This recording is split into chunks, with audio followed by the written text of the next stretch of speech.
What's up, guys? It's Teresa Allen, aka Teaser, reporting again from the podcast Dance and Talks, released from A Life Story Amsterdam.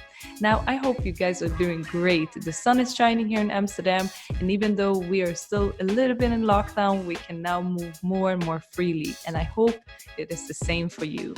So thank you again for tuning in. Every download, every subscription to my podcast interview series means the world to me. So if you know a friend that would like to hear more about dancers from all over the world, don't hesitate to send them a link so we can get more people into this tribe. And also, don't forget, you can comment under every episode there is in this podcast and in the interview series. I want to know what you think, what you want to hear more about, and if you have any dancers that you would really like me to interview. Now, today's episode is going to be with one of my really good friends here in Amsterdam.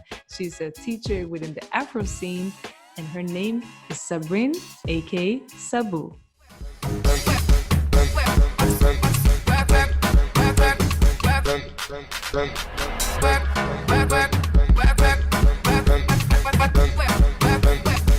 Let's go.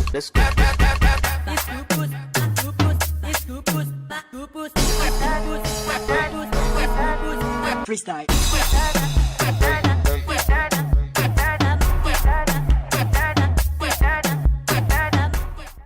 So who is Sabou? Well, she grew up in Paris, France. Her mom is Tunisian. Her dad comes from Egypt. Sabrine started with sports. She played basketball and tennis. Sabou found dancing in her teenager years and completely fell in love. 2 years ago, she decided to quit her job and move into the dancing scene wholeheartedly, live from her purpose, and become a full-time dance teacher. We're going to ask her all about it, the Afro scene, and Sabou's way into living out of her passion. But before we jump into this interview, don't forget to like this episode, comment, share on the video interviews, and don't forget to subscribe both on the podcast and on the interview series on Facebook, iTunes podcast, Spotify, wherever you might be. And thank you again. It means the world to me that you are here listening to the content. So big up yourself. And now let's get it going.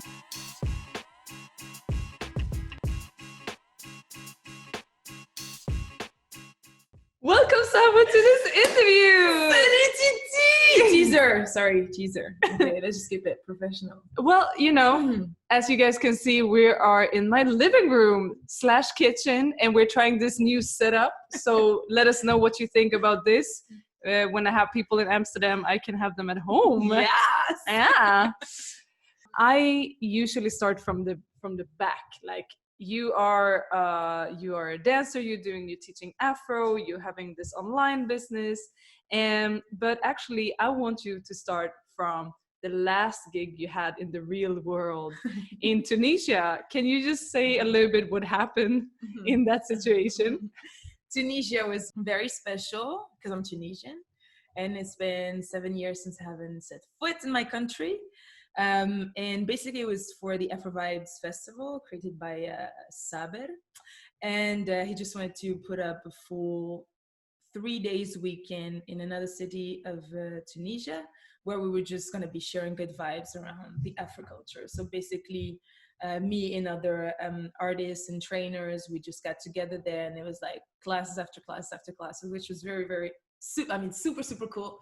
The vibe was super crazy, and I didn't think that Tunisia was so into Afro dances, which was so nice. Like, from the way they approach the culture, the way they dance, the way they listen to the music, like everything, they're just like breathing Afro basically, which was super interesting to see how Afro is just traveling the world. So this was a super, super good experience. And then you almost got trapped in Tunisia. Thank you, Corona. I wouldn't have minded, but sorry. I think like it's good that I came back, because now I just got to do other stuff, and here I'm more free than being in Tunisia. Yeah. And you've been living in Amsterdam for how long? Almost 5 years. In 2 weeks, I'm celebrating 5 years in Amsterdam. Woo! Yes. And you said, you are partly Tunisian, but you didn't grow up there. No. How did you grow up, and how was it for you growing up wherever it was? So I'm French. My mom is from Tunisia and my dad from Egypt. So I grew up in Paris, born and raised in Paris, and like raised the Arabic way. So it's the Arabic way. Like no, super open and everything, but it's more like we were taught. We learned how to be very. I'm very close to my family, and we just have this whole community thing. Like we just love hugging. We share and we care a lot about each other. So, and I realize this is also something that I do a lot. Like everywhere I go, whether with my friends or like my students or like my petit poussin, okay, it's like a baby chickens.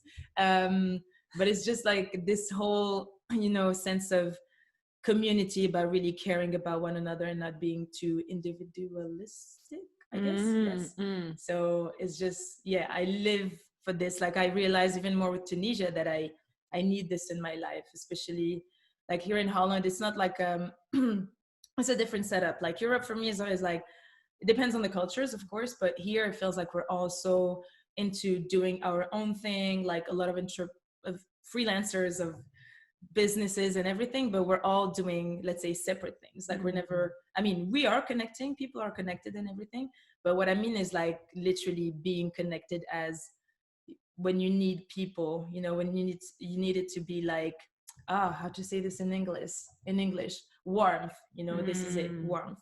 This is what I'm missing in Holland, for example, or in like northern countries. Like when I go to the south of France, for example, like everybody's so like, hey, how you doing? We're chilling, we're hugging. And like, there's always like this sense of being in a family versus, for example, here, and maybe it's my situation because I'm an expat, I feel this less. But now obviously like I made friends after 5 years, you need to, like I made friends, and now I feel like there's this kind of family feeling, which is like, okay, this also makes me want to stay in Holland, not just I'm an expat, I do my thing and then I just leave, but like I know like I miss this sometimes a lot.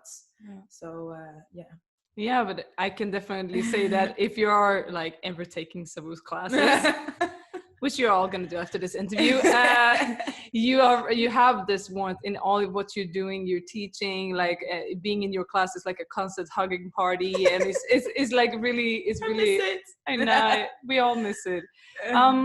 So like you have really found a way to express this in what you're doing, but how did dance come into your life? When did it really enter? Do you have like a first memory from when you started to dance, or has it just always been a part of your life?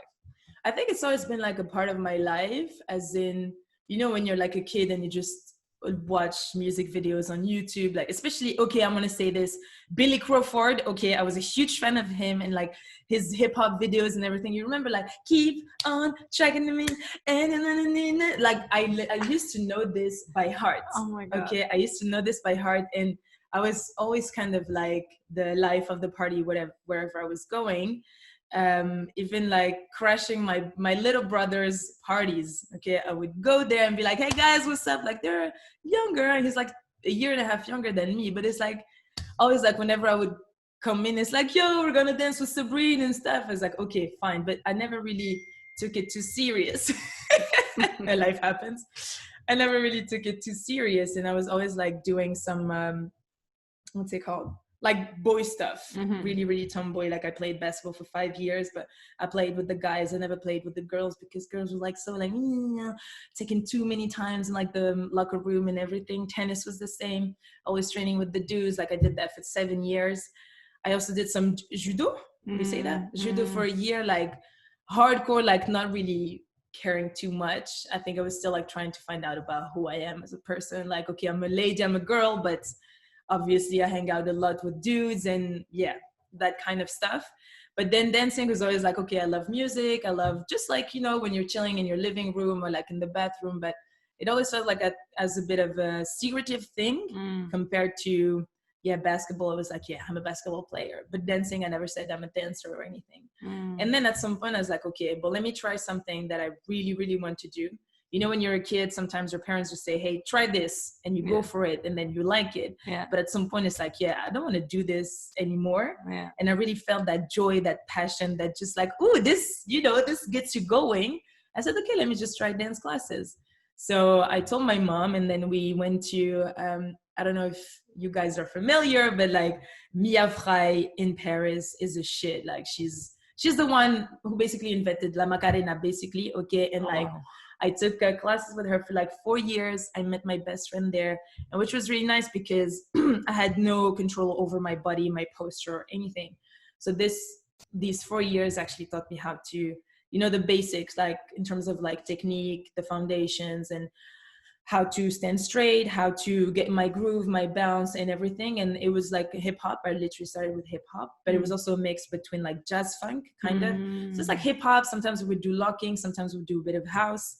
And what was good is that from day one, she would be like, okay, this is how it's gonna go. There was a bit of pressure, but I always enjoyed myself. And then we also had a lot of different gigs, like doing some flash mobs outside. Like for the 14th of July, we were like doing the parade, kind of. We also had stuff in it's called Les Galeries Lafayette. It's like the Bijenkorf here in Amsterdam. So this whole thing where you have like different shops and everything. And then we would be just having our corner and just started dancing just like for specific events. And like obviously like end of year shows and stuff. So yeah, I started like this. Yeah. Wow. Okay. Yeah. I'm just gonna cut this because I hear this shit. It's like disturbing me. Oh, groet. Yo, my hair. Yo. It's not my best profile. Are you gonna put a filter on this? Like we look like dead people, you know? Yeah, I look very pale in this situation. Okay, we're back. We're back. Let's go. So like, what do you like of all the things that you tried? Why do you think that dancing? What was it with dancing? How did it make you feel, or what was it specifically that made you go for that and not judo or other sports? I think it's more because like you can play with your whole body, basically. And like just trying this and just not actually needing something to do it. Like for example, basketball, I always need a ball. Tennis was like just a rack but this dancing is more, okay, like I'm free. I really felt like I was free. I didn't need any physical thing that I wasn't dependent on anything physical to make it happen. And also more than like the physical aspect, it was just like the amount of joy that it still brings to me. I was like, okay, let me just follow and go through with it. Like I've never got tired of dancing.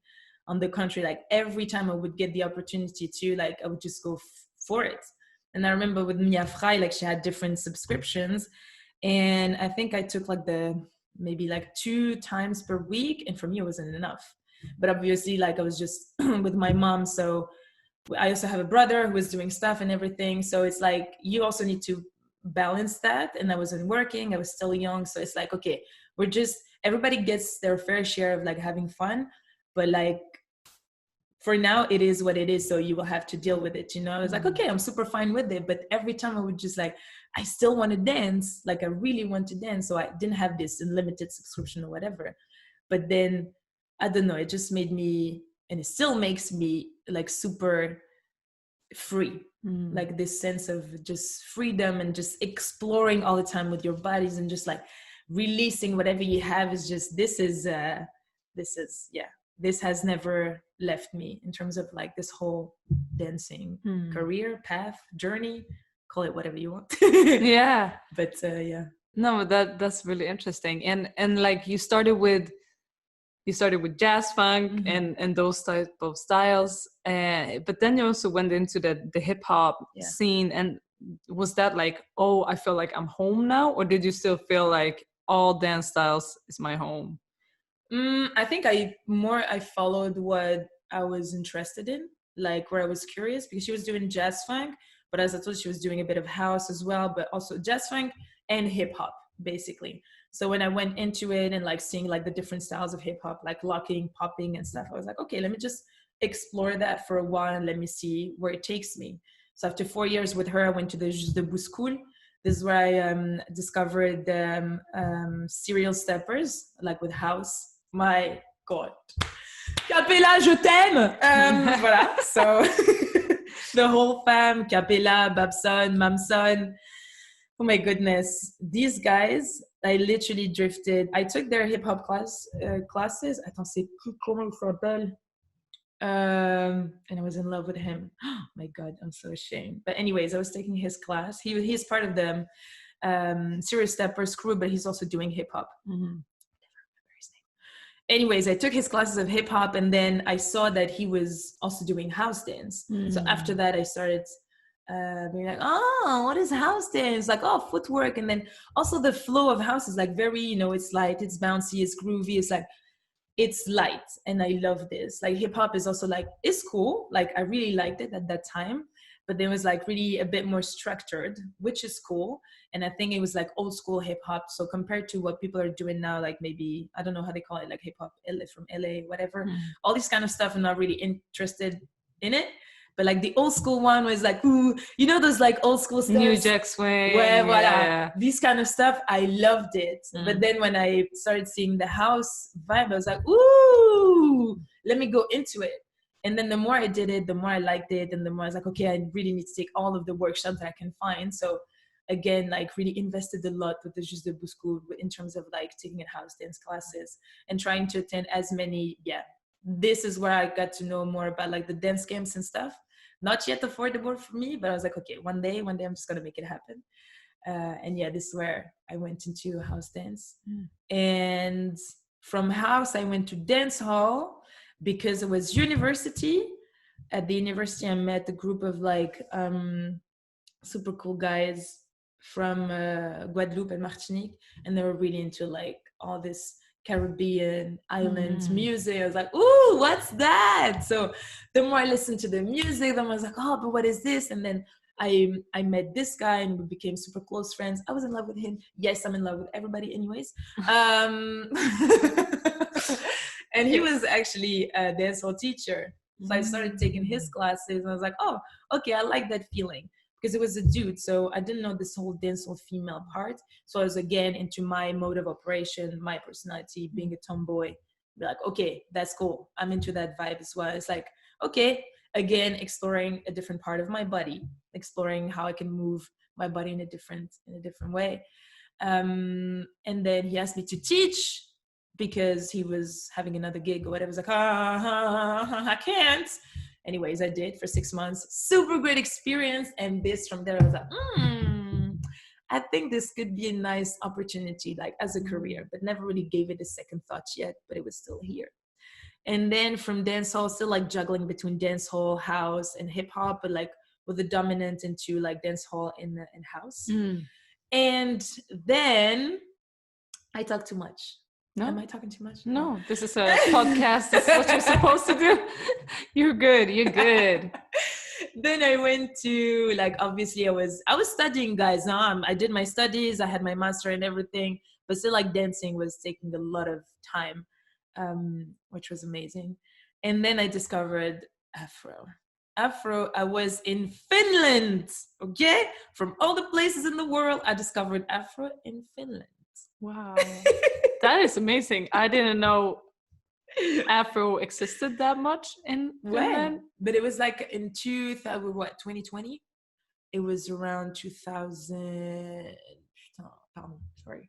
Maybe where was my exchange semester was around. Yeah, 2015, something like this. Yeah. This is where I discovered Afro. And actually it was more like traditional African dances from Ghana, because there was this guy, Francis. He was married to a Finnish girl. They had a daughter, super cute. And then I got to know him and I got to know that he was teaching dance classes. I was like, yes, because I'm done with like fitness and pushing and whatever. Because Finnish guys are like, they're warriors, like honestly, and I think that you guys from the north are fucking warriors. Okay? The Vikings, honestly, from the men to the ladies. But then I was a bit done with like fitness stuff. Anyways, I find out about Francis, and then he's like, yeah, just come to class and come vibe with me. Fair. Then I start to get a bit more groove from the African traditional African dance from Ghana, and I'm like, oh, this is my jam. So I'm like, okay, I'm just gonna do whatever he wants me to do. Then we had performances outside, etc. But then I got more and more into like my understanding and my discovery of the Afro culture, let's say, because it was more traditional. And then I started listening more to what we call like Afrobeat, but more like Afro pop music. It's like, oh, this I like. I don't know. There's something about the music that instantly just like, ooh, it's just like, ooh, even like on the chair, like, ooh, ooh, ooh. And it's just so happy, energizing, energetic. And then, yeah, I got hooked. And then I came to Amsterdam because of work, because I was working at Nike. I stayed there for 3 years and a half. And then during these 3 years and a half, I had the opportunity again to just like dance a lot. Like I discovered that the Afro culture is so wide and wild here in Holland. So I got to take workshops, classes on a regular basis. And the more I was doing it, the more I loved it. And the more I was like investing again, like traveling to take workshops outside of Holland. And at some point I got my first opportunity to teach. So I was replacing Suela. She asked me to replace. I was like, what? And I said, okay, let me just do it, whatever. And it was so nice. Like, honestly, this experience, I will always remember. It was in May, like 2 years ago. Yeah, 2 years ago. I was like, what? People loved it. I loved it. The energy that I got from them, like everything. I still have the videos and I still like, I'm just, oh, this is how it happened. And yeah, I kept on like replacing her when she wasn't available. And at the end of the day, at the end of 2018, this was also when I decided to quit Nike to just go and basically dance and open up my own dance school. This is where one of the schools where I'm teaching now has offered me uh, one of the spots where I'm teaching. So that's nice. Yeah. That's how it happened. That's how it happened, man. And in going from, you worked in Nike as a, what did you work with there? I started as a recruiter. So recruiting people, first interns and then more junior positions. And then I did digital marketing for women's. It was so dope. Really, really nice. And did you, because at some point you jumped from working there and teaching a little bit to you now teaching full time. This is your main job. This is your main income. What made you take that step? I think since I started at Nike, like, you remember my experience in Paris when I was replacing my friend in dance hall? Like it stayed here. It stayed in my head. And I was like, I just love dancing so much that I need to do something with it. I cannot just leave it on the side. But it's like, whenever you're like, yeah, I want to teach, I want to dance around the world. It's like, yo, when you face your parents, remember my parents are from like North African countries, like, you need to make money, you need to finish your studies, you need this and this and that. You're not going to dance. So I've never really talked about this, and I just kept it there. And I'm like, okay, I'll just try to find a way, maybe like start by working and start saving some money or whatever. And then when the time comes, you just go and do it. But I was sure that at some point I would do it, or I would do something related to dance, because I didn't want to leave that on the side as a hobby, even though we all have this fear that, yeah, you cannot mix, like if you make your hobby or your passion a career, it can just, you either like you live off of it and you're like, oh my God, this is so beautiful, or you just have this, I think the biggest fear I had was like, what if I just don't make money, And the day, even now today, I'm like, the day I just think more about money than dancing or teaching, it's like, I need to do something different. I need to go back to corporate or do something completely different, because this is not the vibe that I want to give to what literally gives me life all the time. So to come back to your question, what made me change, I had an experience in Croatia. It was a dance camp, the Beats dance camp. It was 2 weeks of full on workshops from the morning, 8 a.m. until like 7 p.m. every single day for 2 weeks. Okay, so it's like you go to Croatia to wake up at 6 a.m., okay, to have your breakfast, to go to class, to sweat, and learn and drill and everything. And that experience just, I had one talk, okay? I had one class with the Kinshas, I will always remember. And before the class started, they just sat us down, all of us, like maybe 100 or 150 people. They were like, okay, let's just sit down and talk a bit. So, okay, cool. And they were like, what do you want to do with dancing? Like, what is it that you want to do with dance? So you had a lot of different responses. Yeah, I just want to progress. I want to make a career out of it. I just want to have fun. So you always have like people who have different goals and motives. And then when he said that, I was like, I don't know, something just hit me. I still don't know what it was. And it may sound cliche or whatever, but he just said that. I was like, shit, what the fuck do I want to do with it? And then at some point, and again, like these past years, the more I grow up, the more I feel like I'm connected a bit more to myself. And then when he said that, I was like, the first thing that popped into my mind was like, I want to teach. This is the first thing that I got. It's like, I want to teach. And that after that, I just kept on thinking about it, etc. And even like the whole experience, the whole package there, like meeting the people that I met, they're still friends. They're also taking my classes online now. Like we're still connected. The whole package of this experience, when I came back to Holland and went back to work, the first day I was like, what the fuck am I doing here? What the fuck am I doing at Nike? And again, like Nike was a great experience, but I was like, I don't want to do this anymore. Like, even though, again, like, bear in mind that moving from recruitment to digital marketing is not something that you can do at Nike, because it's like a supportive function to a business function. It's like there are no jobs, because it's like you need to have the experience. And from my end, I was like, no, I'm just going to make it happen. So I made it happen on my own. It's another story anyways. But after that, when I came back from Croatia, I was like, I don't want to do this anymore. And it was in August, so I had 2 weeks to think. I was like, Sabrine, make up your mind, okay? Because September is going to arrive, and then you need to make a decision. So, and then in my head, I was like, I don't want to do it anymore. Like, I want to teach. I want to dance. I want to do something with dance.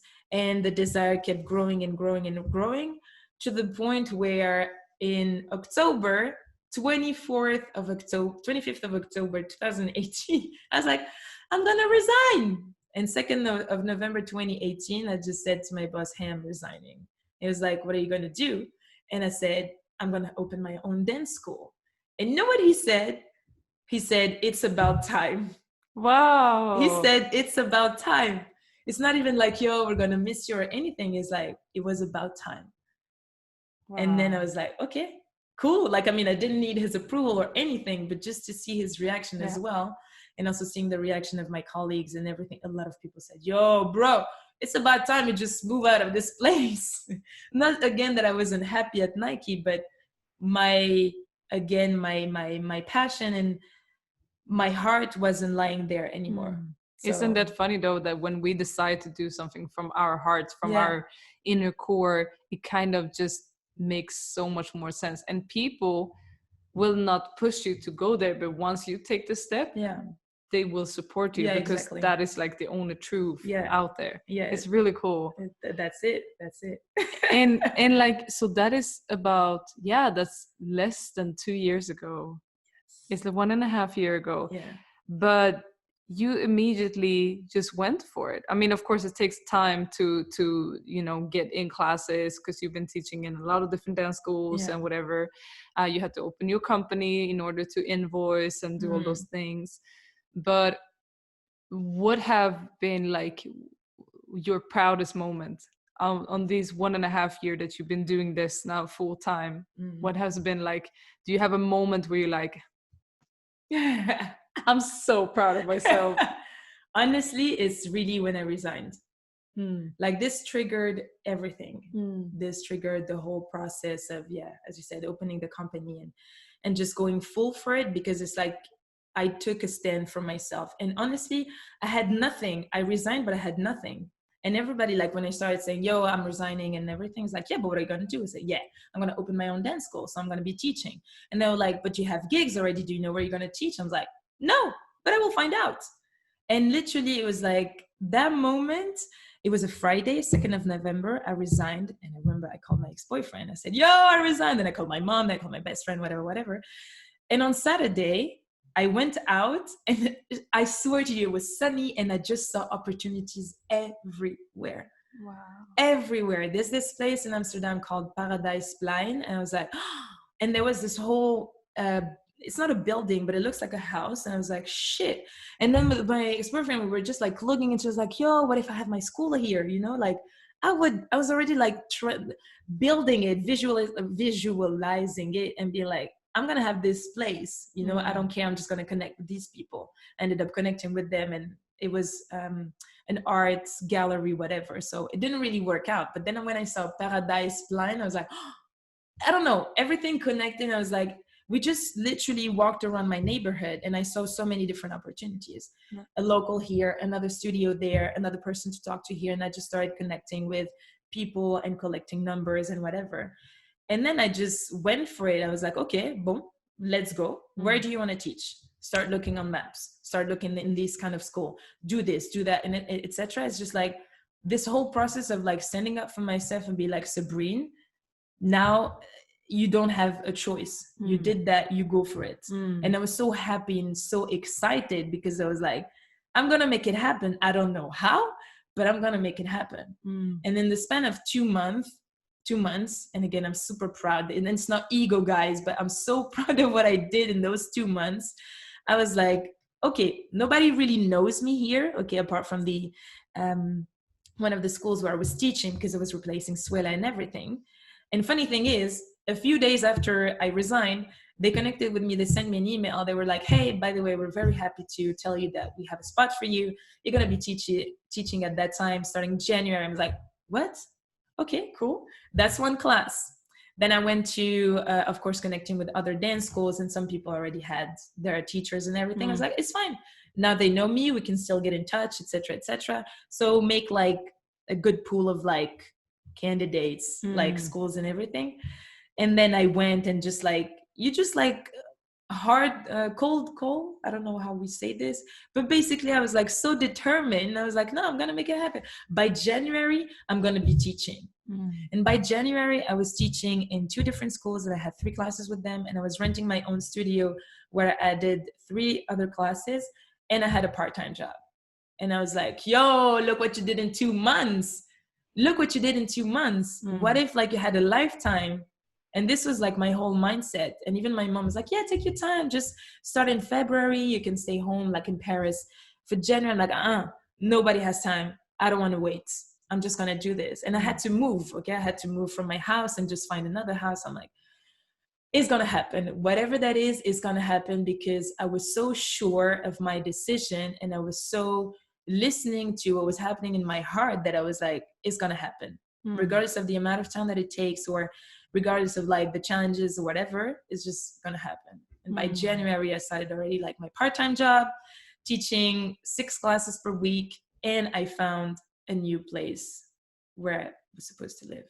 Wow. Yeah. And is your vision still to open your own dance school? Yes. You're just, for now, you're doing your classes, you're building up your little own community. Exactly. But it's still the goal. It's still the goal. Like, really, it's just more than a school. Like, I want to share, but I don't want to share because it's like, but I've visualized it, guys. I know how you guys are going to enter. I know what the customer experience is going to be. I know where you're going to be headed. I know how many studios. I know how many classes. I know who is going to be teaching there. I know what extracurricular activities are going to be there. I promise you, it's like my smile is so big right now, but it's a whole movie. It's a whole movie. It's your movie ending. Exactly. Yeah. So this is going to happen. Every day, man. Yeah. And I know that all the steps that I'm making now, and it feels that I've, like, when I look at it, it's like, as you said, like 1.5 years, like full time and everything. And it feels like I haven't done shit. But when I look back at it now, I'm like, yo, look at everything. Like, even just like saying it out loud to you and sharing my story, it's like, oh, okay. So you started from there, just like, take the time to acknowledge that and be proud of it and be like, yo, you did that. Okay. So if you did that, you also did this and this and that. Not as in like, I'm the shit or whatever, but we have this tendency of focusing too much maybe in like what we want to do, what we want to achieve, which is good because it's like a big motivation, but we don't take the time to also acknowledge and pause and be like, look how far you've come. Because this as well is so positive and so motivating as well, that you need to just be sure that whatever happens in your life, whatever the challenges you have, just look at where you come from, because this is like, hey, I did that, man. So this right now, whatever happens, corona or not, I'm still gonna make it happen. Okay, so it's a slap in the face, not for me, for you as well, for everybody on this planet.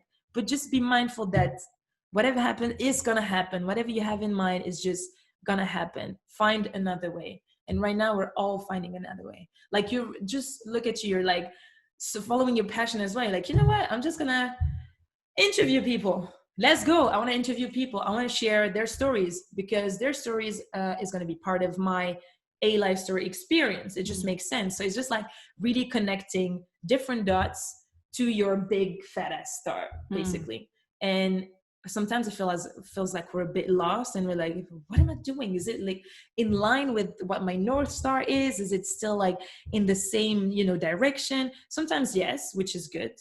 And sometimes like, nah, let me just leave that on the side. We're going to go back to it at some point and really, really focus on what is the end goal. So that indeed the end goal is this. And with this whole Corona phase, I was like, yo, I want to do this. I want to do that. And I was like, chill the fuck out, woman. Focus on doing one thing good, one thing straight. You perfect it and everything. And then you can just start adding these other bits and pieces. Yeah. They're still part of like the bigger vision, but one thing at a time. Yeah.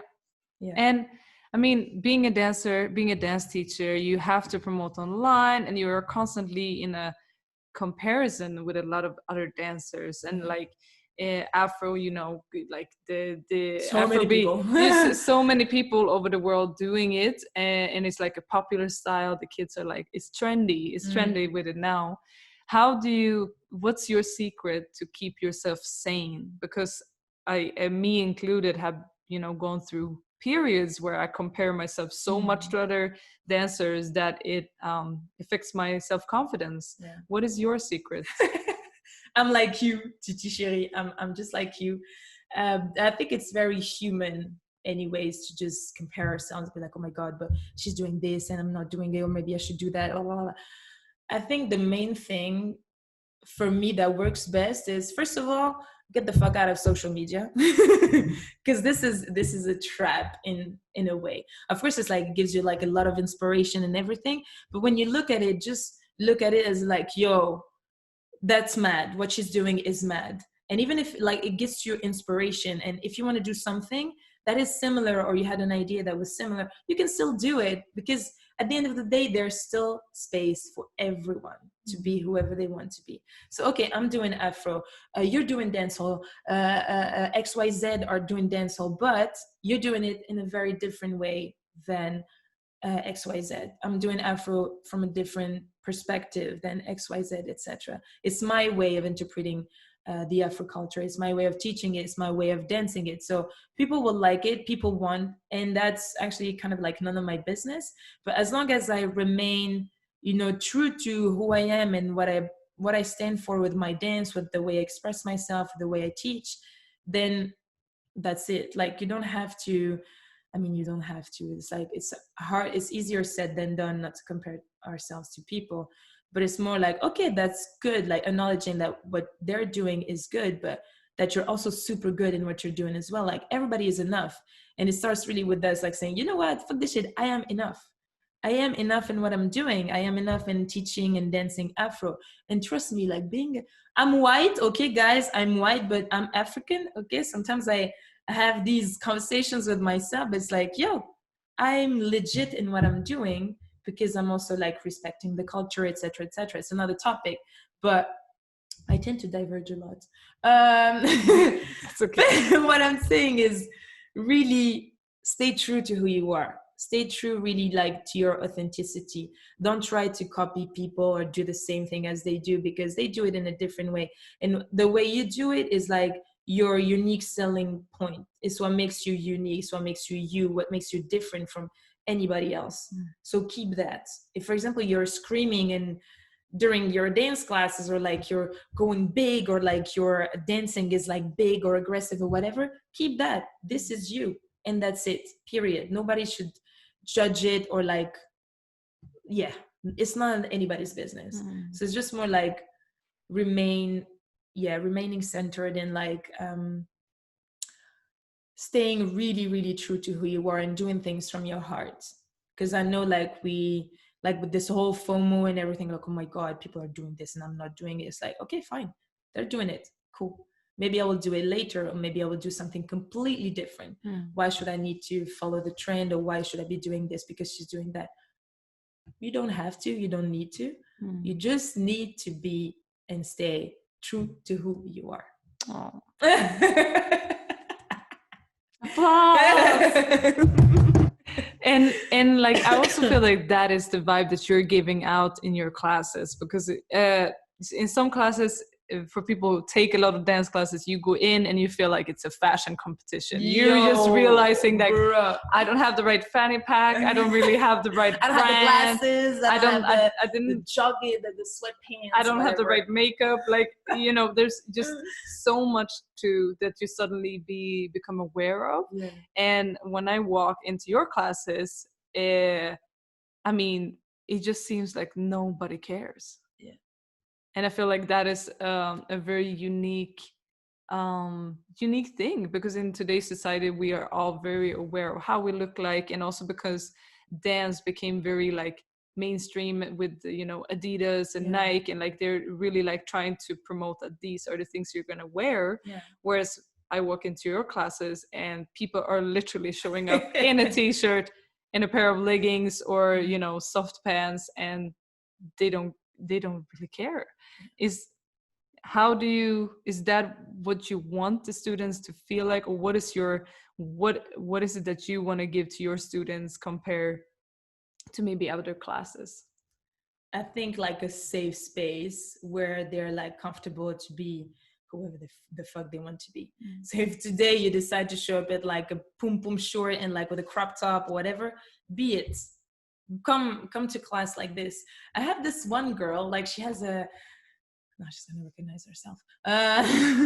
She's very, I love that about her. She just doesn't give a shit in her look, in her hair, and the way she speaks, and the way she dances. She just doesn't give a shit. And she always comes like with, sometimes she comes with like glittery stuff, glittery short, or like there's always something that is like popping in her outfit. I don't know if she does it on purpose or not, but there's always something that I notice for some reason. And I love that because she just doesn't care. Like she just comes in, she's like, I don't know, I want to dress like this, I want to dance like this. Well, let me do it this way, you know? I don't want people to feel like they owe me something, or like I'm the teacher, you're the students, you need to learn from me. No, I think it's a two-way street. Like you learn from me, hopefully, okay? And I'm learning from you as well, because I'm learning a lot from my students, as in like sometimes some of them are super shy, so I need to adjust, or like many different things. So I just want to make sure that whenever they step into classes, like we're going to have a conversation all together, okay? We're at the same level. There's no like, I'm the teacher, you're the student. No. If I dance in the first line, you dance on the first line with me.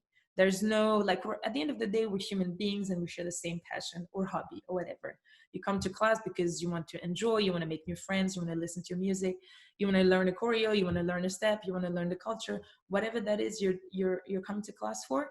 It's more, be it. Make sure that when you enter the class and then you leave the class, it's like, whatever I came here for, I got it. Not like I come here to get something and then no, I didn't get it for XYZ reason, because of the people, or because especially of the teacher. No, for me it's like, we're at the same level.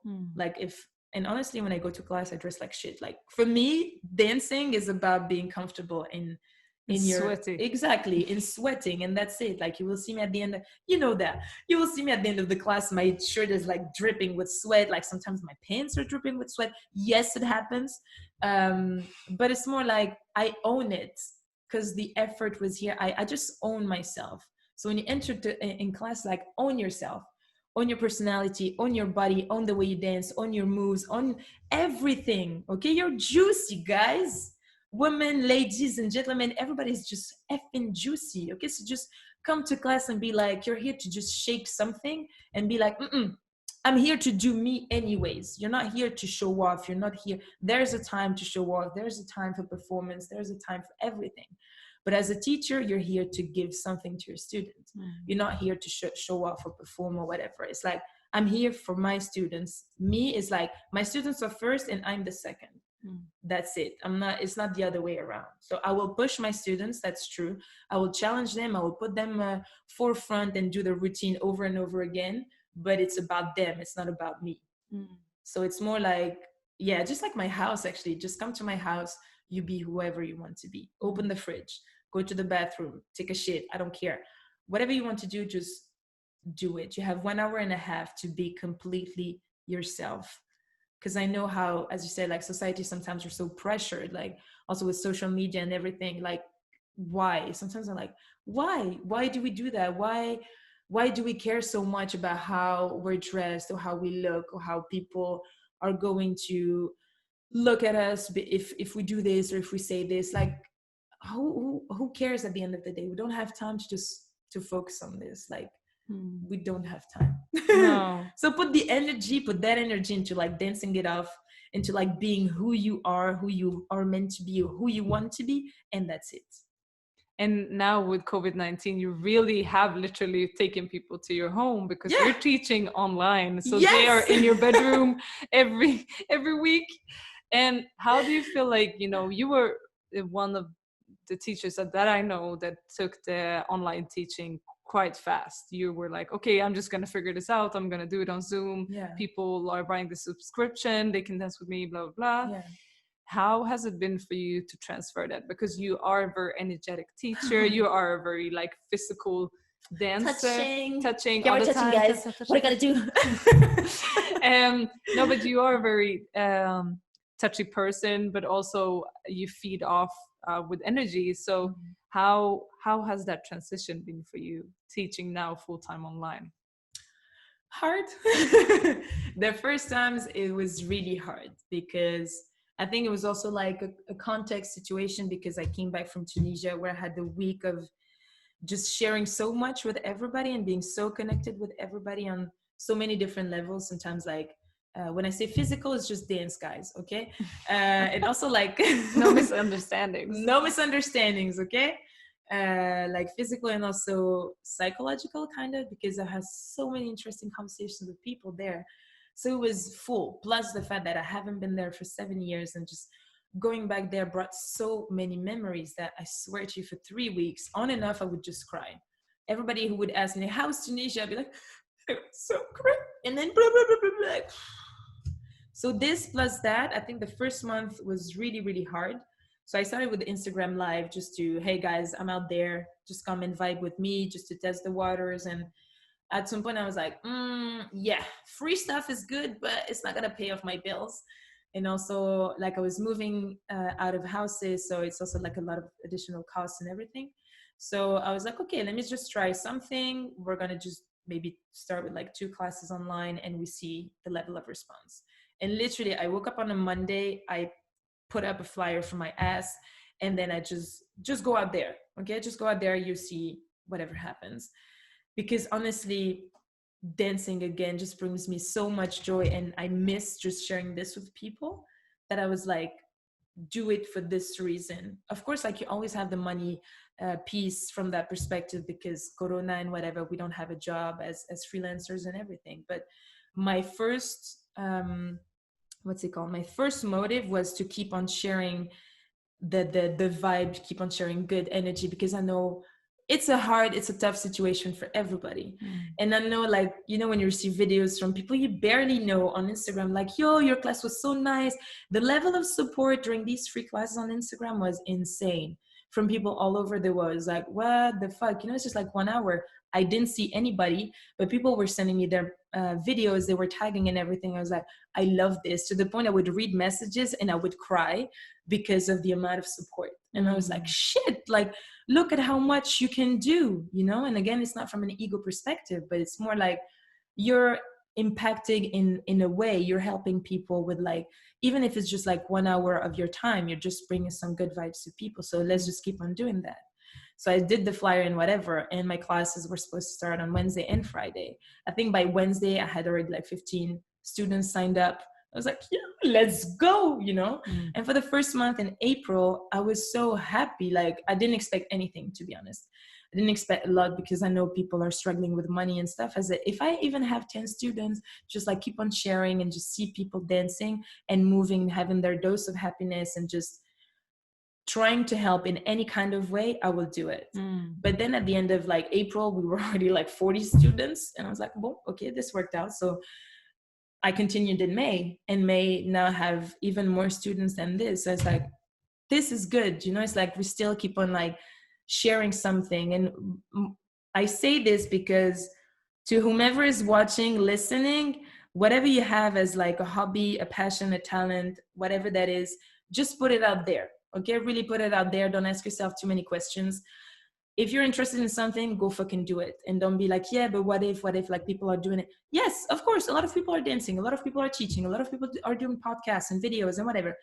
But there's enough space for everybody. So why am I looking at the mic?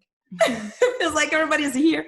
It's like a little person in the middle listening. Yeah. But just so you know, like whatever that is that you have, go fucking do it. You never know the impact or the result that you can have on people. Okay, so right now you're doing your podcast and your YouTube videos and everything. That's where I still need to listen to all of them. I only been listening to Sebastian's. But the fact that, I just stayed like this for an hour-ish and I was like, yo, this is mad. Like his story is mad. The way he was speaking, the way he was sharing. He said so many things that I could relate to that I was like, yo, okay, cool. And it helps.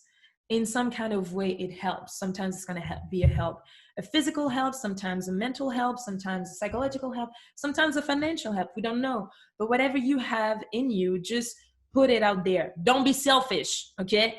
Basically what I'm saying is like God put in us so many different talents, like we're all gems that we need to just like scratch to find out about who we are and what we're supposed to do on this planet. Go fucking do it. Because you're also writing articles. Yeah. Yeah, that's also she's more than she's saying she is here. No, but maybe this is also something you're writing about, this just like being yourself, and I think that what a lot of people are struggling with, including me and other freelancers, are like, it feels almost like, oh, but who do I think I am putting out these things? But as you say, like, don't be selfish. If you have something that you can teach, something that you can give, you should do it. Yeah. Yeah. So I'm writing it up on my notebook. Note to self, start teaching online. Yeah.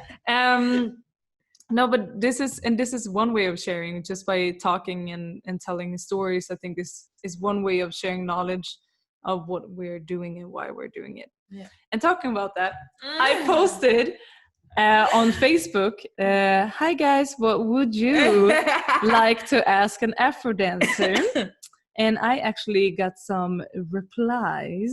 Interesting questions. All right. So we're definitely gonna check this out and see what people wrote on this. Let me just find it. On her profile. Yes. You're so cute on this picture. Here we go. Okay. So thank you to all the people that has been writing in about things that you want to ask an Afro dancer. It's a variety. Some questions are more serious than others. One question was, what is the name of the song she's dancing on?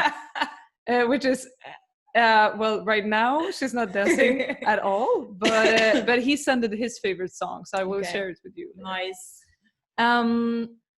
How to start as a pre beginner, or even the phase before that. Which exercises to practice, and tips on how to make your body become more used to the moves. Yeah. It's I mean, from my own perspective, it always starts with being curious and interested in any style you want to, I don't know, try or master or whatever. So it always starts with like kind of you're sparked, there's like, I don't know, for me, I like the music. Mm-hmm. Okay, so I didn't even know what was the kind of dance behind, because I only knew like traditional African dance from Ghana. But after that, I started listening to Azonto, to what we call like Afro beats now, then Afro house, then like Pansula. I was like, oh, okay, so there's a variety of it. But then I was just so curious and I really loved the music. Then I started, okay, let's type in YouTube, choreos, steps, whatever. And then I found out when I came here to Amsterdam, I was like, boom, Afro dance, let's go. Then I started typing in, and then I saw that there were classes. And then it's just like taking the courage and go to the class and be like, I have nothing to lose. I'm here to learn. So you always have like a lot of different opportunities, different classes, either beginners or open level or anything. But what I would advise is also don't be too scared about beginner or open level or intermediate or whatever. Fuck that shit. Just go and try and push yourself, and go with the mindset of like, I'm here to learn, I'm curious, and we'll see what happens. That's it. But no expectations whatsoever, especially from you, because sometimes we just put so much pressure on ourselves, like, no, but I need to just make it happen because I paid. Yeah, whatever, you paid and it was a total disaster. What you gonna do? It's done. The moment is done. Okay, so take a learning opportunity out of it and be like, you know what, be proud at the end of the day that you showed up, that you took your ass to class, and oh, nice rhyme, that you took your ass to class and that you made it happen regardless of the results. That's the thing, because sometimes we just expect so much, like, no, I need to make it happen, it's going to be good, and we're like, we just forget about like enjoying the moment. And it's important, because if you just go there and like, yeah, we're going to make, ooh, it's going to be nice, you're not even believing it yourself. Being nice about an experience can be something about, I met a new friend, I interacted with someone, I actually had a conversation with the teacher, I enjoyed the music, I enjoyed watching myself in the mirror, I enjoyed being on the first line of the class. It's not always about steps and moves and nailing a routine or whatever. Leave that out of your mind, especially if you go to something for the first time. Leave that out of your mind. Okay, because it's just pressure and it's bullshit for nothing. I remember I took my first class of Kizomba and I was alone. Okay.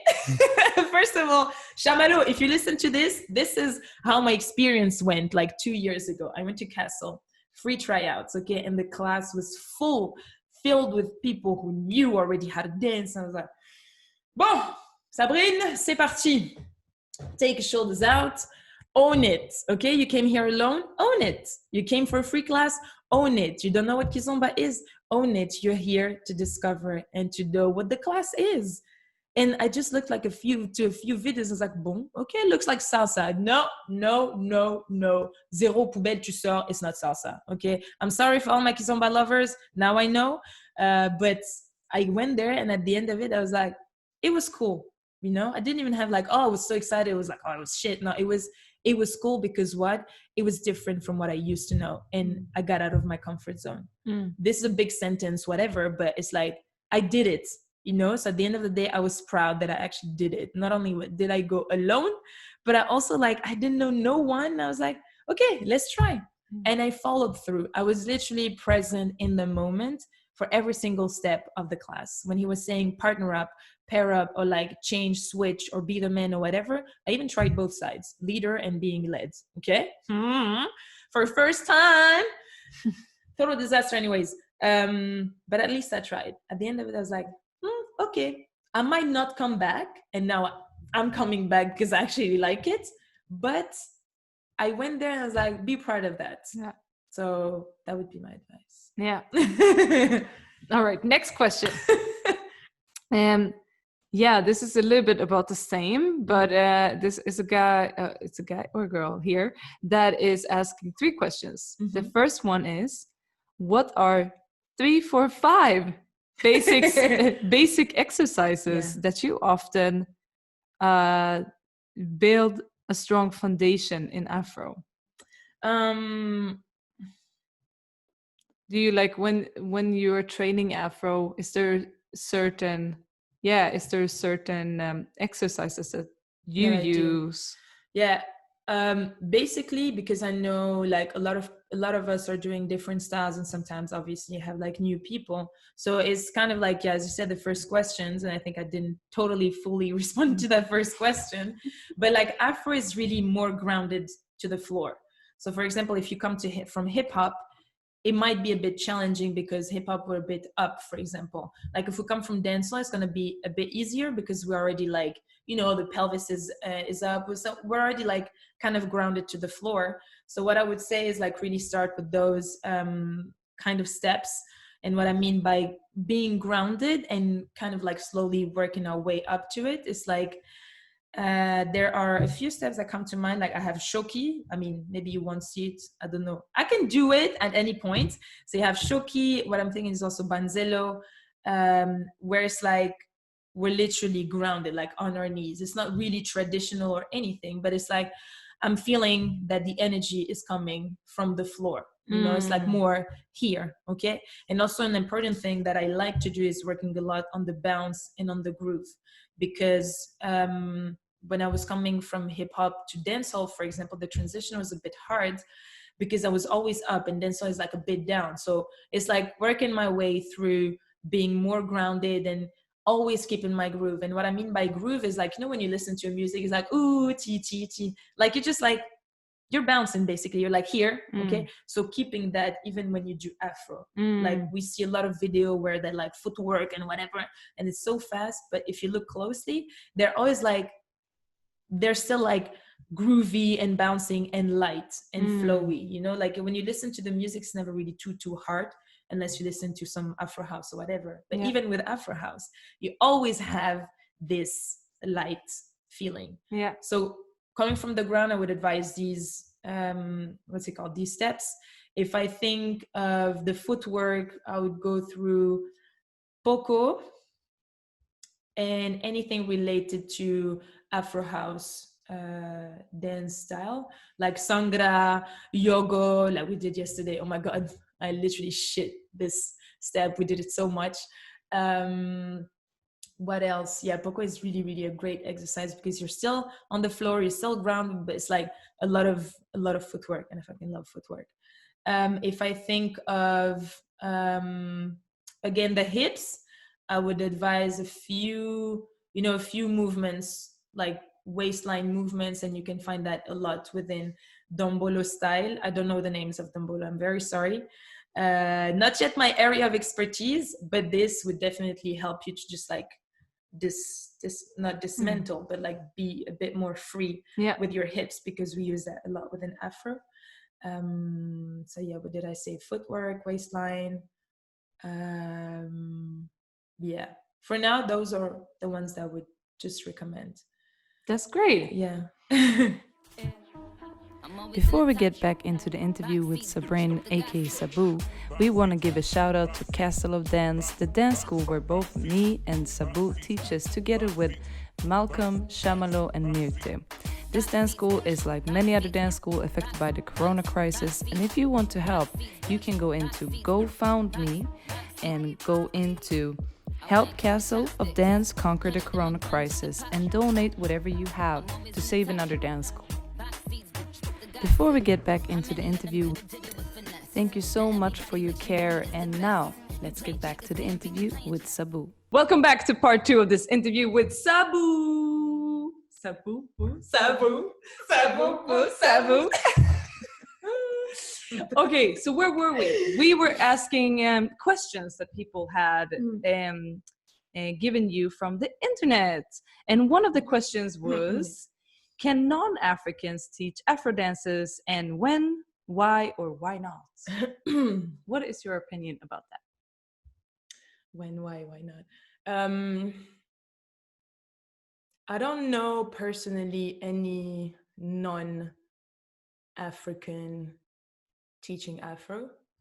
Like I do, like my parents are from North Africa, as I told you, but not like from Ghana or any other African continent. So do I count as like non-African, or? I guess it depends. Like I guess this is like a discussion that depends on who you ask. I mean, because the styles are per se not from those regions, but still from their continent. Yeah. So yeah. To be very honest, I'm like still debating, and as much as I'm like teaching and everything, sometimes I still feel like the whole debate around cultural appropriation, like it's still very ongoing. And like I'm white kind of, okay, but I still have some roots, and I'm still like very interested into the Afro culture, but sometimes I still receive comments around like, yo, you dance well for a white girl, like, yo, how come you dance super well and you teach Afro, like you're teaching Afro, like what? So at first I had really some issues with it, because I felt like I had to kind of justify myself and be like, yeah, well, it doesn't really matter. But then when I took it from that perspective of the whole cultural appropriation, I said, okay, it's not that it makes sense because it's still like a bit hurtful. But then I went into less of I need to justify myself as to why I love the culture so much, etc., etc., and realize that if I want to do it, I will do it for sure. Like nobody's gonna stop me unless like somebody, I don't know, shoot me or whatever. But it's more, if I'm gonna do it, I'll do it the right way. Because again, I'm not born in these countries. The only thing that I know is like I love the culture so much, I love the music so much, and it just makes me vibrate and brings me so much joy every time, that it's my duty, like I owe it to myself and also to the culture, that I just share as much knowledge as I can around the music, around the names of the steps, around how to properly do the step. And when I say properly, it's like as much as I know, as much as I see on YouTube, as much as I'm being taught by the different teachers with whom I'm still training and I'm still taking classes from, because I haven't been there in Africa. So I don't know exactly what I'm doing is as hopefully as close as how they're doing it in Africa, but it's the source. It's just like, you know, when you go to Jamaica and learn the dancehall steps, is always going to be different from how dancers here are teaching us. It's completely different, and it's fair. But I think that where we have to be really careful is again around the education parts, as in like, again, what is the music, where does the music come from, where does the step come from, what is the name of the step. And as much as people will maybe forget the name of the step at the end of the class, because you're teaching to different people, some of them really want to be dancers, some of them really want to be teachers, some of them is just like a hobby. But it's more, again, I like sharing this, not as like I know so much and no, but more like, hey, this is not my culture, I just want to preserve it as much as I can. And it's, for me, it's super important. So that's why even when I take classes from other teachers, and as much as they're also like Africans and everything, some of them are not necessarily saying, hey, we're going to do that kind of step, or that step comes from that country, or that music comes from that country or that region, or how did this music come from, what is the mix, what are the different inspirations. So I know I talk too much, I talk a lot during my classes, but for me it's super important. It's like, again, I owe it to the culture, but I also owe it to myself as a teacher. When you're teaching, it's like you need to share as much stuff as you can with your students, even though regardless of what they do afterwards, like some of them are going to take that part because it's interesting to them and they're going to use it somewhere else, and some of them be like, yeah, nah, I don't need this. And it's fine. I don't really care what students do with what I tell them, but as long as like they understand, you don't have to agree, or you don't have to just listen to the whole class. Maybe you're here to, yeah, whatever, just give me the steps, I want to move, I want to shake my body, whatever. But for me it's super important. It's extremely important. So especially for non-Africans, again, am I non-African? I don't know. But especially for, I mean, even like non-Africans or Africans, actually, no, it's like everybody should do that work. Everybody should do that work. I think that that's the thing in all styles that we are executing that don't come from, you know, where we are from. Like the same discussion should then be in hip hop and dance hall and ballet, everything, whatever, because it doesn't come from there. So, you know, like I don't know where the word plié or relevé comes from, but I just know like, okay, the ballet has French words and I can just give out as much as I know about it. But definitely, like personally, I think that as long as you try to, you know, learn the foundations as well, and also supporting so that when artists are coming from those countries, that you're promoting those to your students and taking them yourself and never stop learning, then whoever can teach, as long as you respect it. Yeah, exactly. So yeah, definitely. Good question. Good question. Another one is about the names of these styles. Like, do any African dance style from the continent count as to what we call Afrofusion or Afrobeats? Because some African dancers are really against this concept because it puts all of these styles into like one umbrella word. Have you like faced that problem in your dance career so far? I think it's like I completely, and I think there are 2 points in this question now I realize, is that like Afrobeat per se, it's a musical genre, like more than steps and different styles and everything, it's really like it originates from Fela Kuti, like way back, and it's a musical genre, not like it didn't have any steps or any moves or anything like this. So I think it's really important to say, okay, what we're gonna do is, even like Afrofusion for me, and I do the same mistake as well, and I shouldn't call my classes Afrofusion, but it's like the way I call it Afrofusion is like I mix indeed African dance styles from coupe décalé, azonto, dombolo with other dance styles that are not necessarily from the Afro culture, the Afro umbrella, let's say, but more maybe hip hop or dancehall, because this is also my background. So when I say Afrofusion, it's really mixing those 2 or 3 styles together.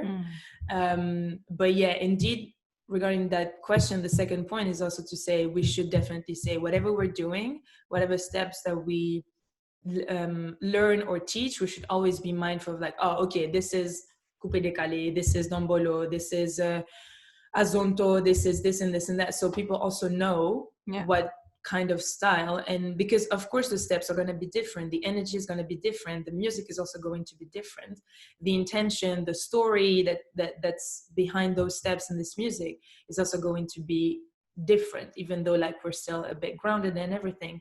But for example, azonto, like it's a very happy, but it's like super sharp movements a bit. Dombolo, it's a lot of like in the hips, it's again very happy, like common characteristic, everything is very happy, but like dombolo is going to be more in the hips, azonto like more sharp, coupe décalé again is going to be very sharp and quite fast, and the music is going to be completely different. The music is like fast for coupe décalé, dombolo is a bit more chill, and of course it varies, but I think it's again a work of education from the student, from the teacher, from everybody, to just be like, okay, this is that, this is that, this is that, and at least you know where to stand. I think that is also like the beginning, because we have to see it as like when hip-hop came, we all, at least in Europe, which was a mistake, but it was an honest mistake, everyone called everything street dance, and like from that the culture could grow, and then now we're calling it popping and locking and having separate classes. Exactly. But I remember when I started, like I'm from a village, like I just knew it wasn't jazz.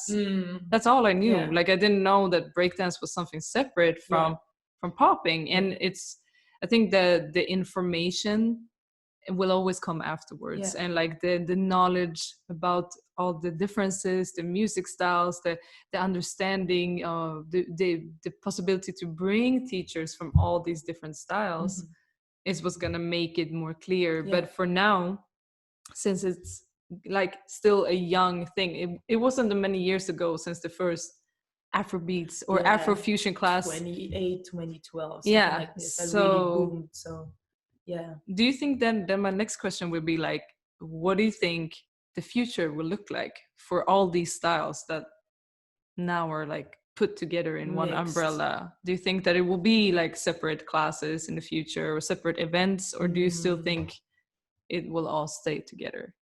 I don't know. I really don't know, but I just hope that indeed in the future, at least, you know, during workshops and everything, that we see more of, for example, dombolo and coupe décalé styles. Because like now some of the lineups I see is like Afrobeats, then we see Afro house. For me, like it's as if we have Afrobeats and Afro house and Afrofusion. But then Afrofusion is like, what do we do with Afrofusion? You know? So for me, Afrofusion, it's either like you indeed mix with other styles like commercial, dancehall, hip hop, or whatever, but it's still vague. So it's kind of also feels like I know my way around these styles and I'm mixing them to make something nice out of it. You know what I mean? Not so much about like going really deep into one type of dance, for example. It's more like not the lazy option, because I know a lot of people are doing Afrofusion and everything, and I'm not pointing fingers, or I don't want like yo kamate, but more like it's just like the easy way, let's say. The easy way maybe for dancers to be like, yeah, I'm doing Afrofusion, so I'm mixing a bit of everything, versus maybe going into one specific style and like drilling it and being an expert at it. So for example, you have one dancer, for me, she's the, at least that I know, she's the expert in doing coupe décalé, dombolo, and kuduro. So I know exactly what are these different styles, but she's not always like, I don't always see her everywhere in terms of lineups, you know, like in the lineups for events and workshops and everything. But I just wish that in the future we see more of these other styles, not just like Afrobeat, Afro house, Afro fusion. Like Kuduro, for example, is so interesting, and again, it's a lot of footwork. It's a different energy, and when I see it, I'm like, that's good. Because for me, it's a really challenging style, and I suck at it for now. It's a challenging style, just like Coupe Décalé and Dombolo as well. I want to see more of that, you know? And I feel like maybe with what's happening now with the COVID-19 and stuff, I've seen a bit more. Of course, it's like online, and they still don't, it's a different energy, but it's still so different stuff. So I had the opportunity to take an Azonto class from Iflex, like genius, you know, from Ghana. So it was super good. Same for Coupe Décalé and Dombolo. It was with Denitsa. So I'm like, finally, you know, I'm able to take one of her classes.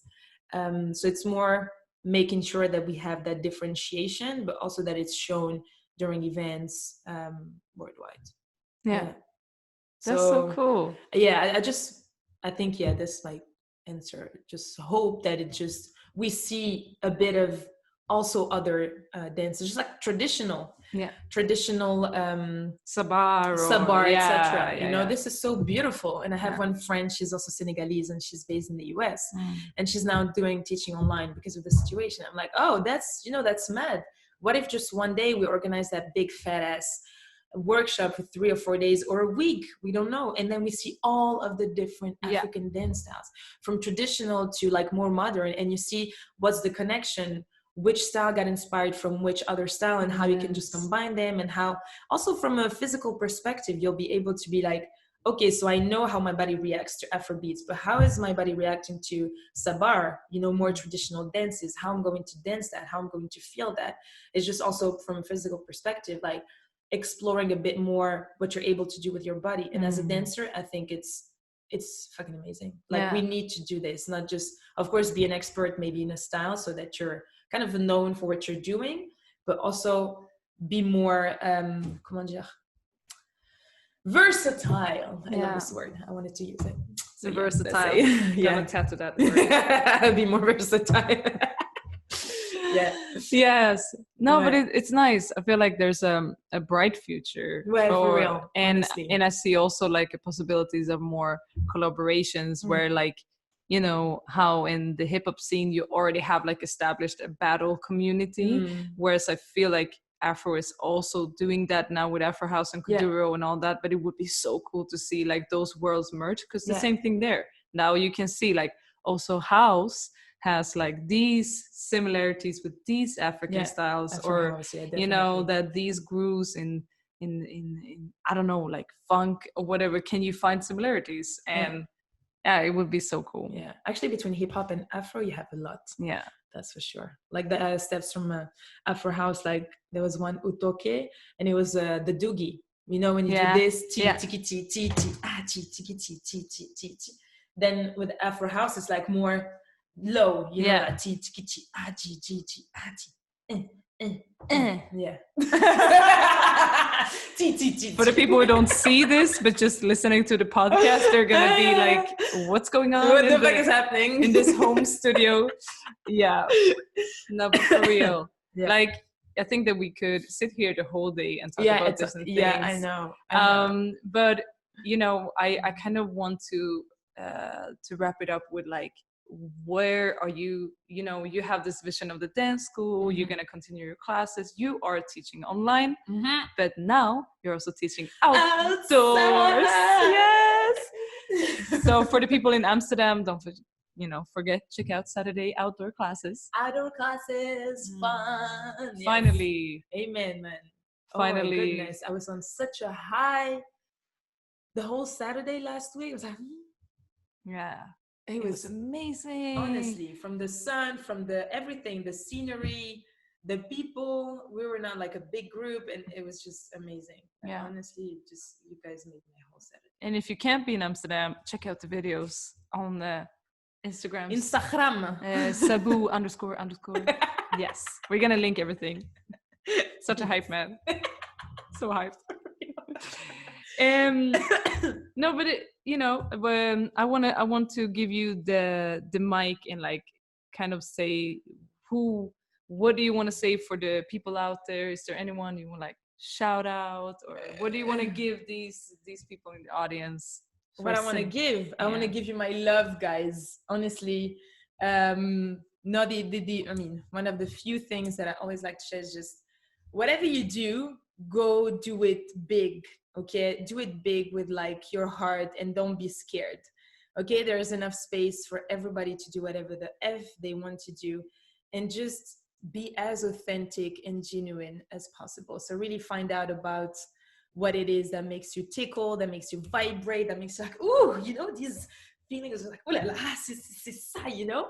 If you have these like, ooh, you know that you're onto something. Even though you're not an expert or anything, go fucking do it, because you're gonna learn on the way. Okay, like there's no need. I didn't do a dance education. Like I literally started like with a hobby, and then I danced, but I studied just like everybody else.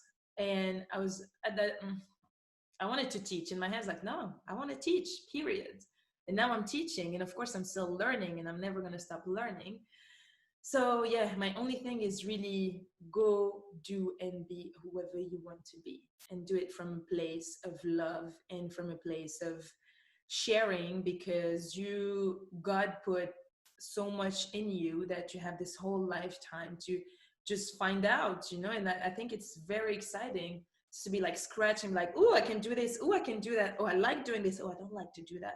Just like this journey, more than anything else, is just so effing beautiful, that I would just recommend to everybody to just be as connected as they can with their heart, with their guts, and then was just go out there and shine, okay, without having that feeling like I need to justify myself.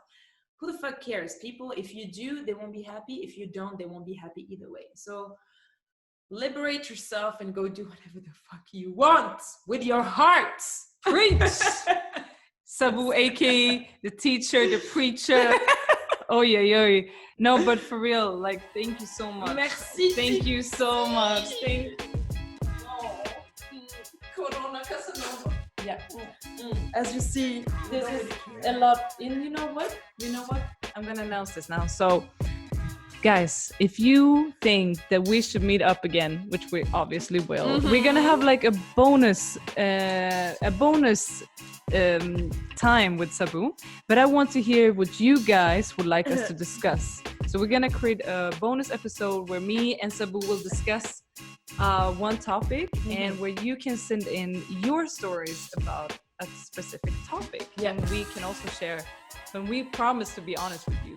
So please comment under this interview, what would you like us to talk about? We're gonna pick one subject, you can send in the stories, and we're gonna meet up again for sure and share everything that we know, not holding back. And there's no taboo. Level up. Level up. Level up. Level up. Level up. Level up. Level up. Level up. Thank you so much, guys. Thank you guys for listening. Merci, Titi. Thank you. Voilà. Bye.